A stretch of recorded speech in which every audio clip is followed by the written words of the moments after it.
Cette image est illustrative. C'est d'un père de famille protecteur. Ce responsable en partance pour l'école de son jeune enfant a vu sa route être interrompue pour être passé devant la résidence de la ministre Bestine Kazadi d'Itabala, située sur l'avenue Colonel Lebea à la Gombe. Ces policiers commis à la garde de ce membre du gouvernement central ont estimé que monsieur a enfreint la loi en voulant garer devant cette résidence. Pire, ces policiers ont troué à l'aide de baïonnettes 3 de ces 4 pneus, occasionnant l'arrêt du véhicule et donc un bouchon empêchant la circulation aisée.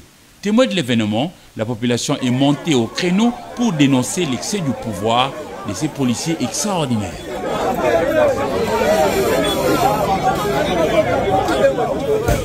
Ce jeune Congolais a assisté à tous les calvaires subis par la victime et son jeune enfant de cet excès de pouvoir.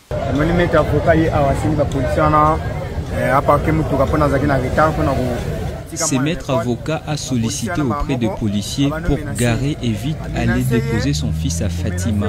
Mais eux l'ont mal pris et ont commencé à les battre. Ensuite, ils ont détruit ses pneus. Aussi, cet autre passant qui atteste que ce parent d'élève de la maternelle n'était nullement en faute.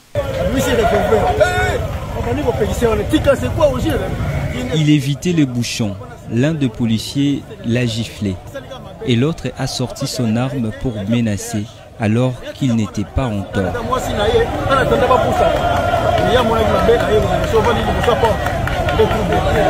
Alerté par le bruit de la foule en colère, la ministre déléguée en charge de la coopération régionale et internationale et la francophonie, Bestine Kazadi, va sortir pour rentrer avec les victimes, père et fils, chez elle en vue de réparer. Entre-temps, les éléments de tous les services spéciaux venaient les uns après les autres pour ouvrir l'enquête et trouver la solution.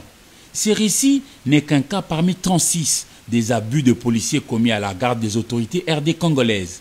Policiers qui ternissent l'image de tout un corps. Affaire à suivre. Policiers